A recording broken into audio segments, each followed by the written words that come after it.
All right, welcome back to the deep dive.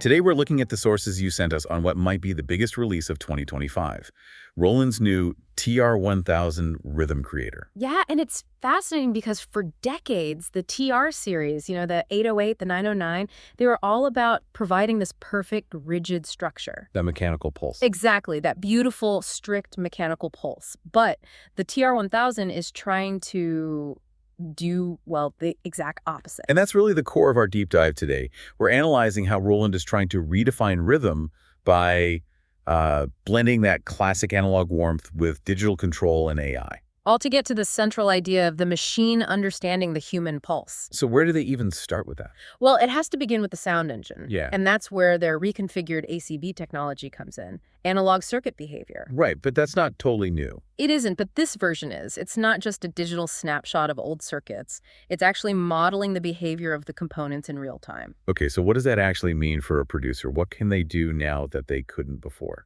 It means you get this continuous real-time variability in sound color, in harmonics, in drive, things that were totally static on the original hardware. So if the ACB tech is the muscle, then I guess the AI has to be the brain. Mm-hmm. And we know it's trained on thousands of classic TR patterns, but that's not the interesting part. The interesting part is that it analyzes your playing history, your personal rhythm tendencies. And then it generates what they call natural groove candidates. Okay, but doesn't that risk just boxing you in?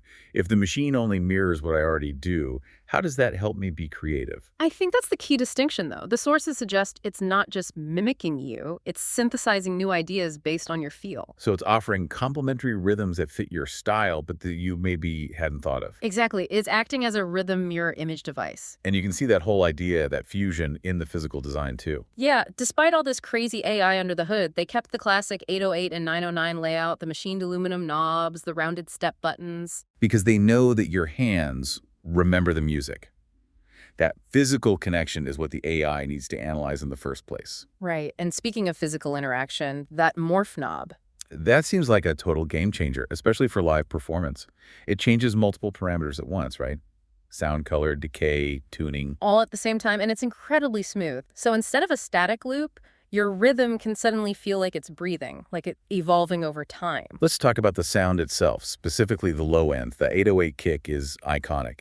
How does the TR-1000 move past, the ghost of the 808 kick? It starts with that same sine wave tradition, but then it adds proprietary sub-oscillation and really detailed harmonic control. So what they're calling a three-dimensional low end. Pretty much. It means the kick can have that deep sub-pressure, but also add a bit of air and texture without turning the whole mix to mud. It's a level of control you just never had. And this all ties back to what Roland's founder, Ikutaro Kakehashi, always said, right? That electronic instruments should extend human expression, not replace it. Precisely. And the humanize feature is the perfect example. It's not just random timing jitter. It's actually modeling your specific finger rhythms, your subtle timing flaws. It's a machine that's actively listening to your performance. And that's why you're already hearing artists like DJ Bone call it a breathing rhythm machine. It's like an expansion of rhythm consciousness. So at the end of the day, this thing isn't just another instrument. It's almost like a philosophical experiment. It really is. It forces you to ask the question, who is actually creating the beat here? Is it the human or is it the machine? Or is it that the beat is no longer just generated, it's shared between human intent and the machine's interpretation?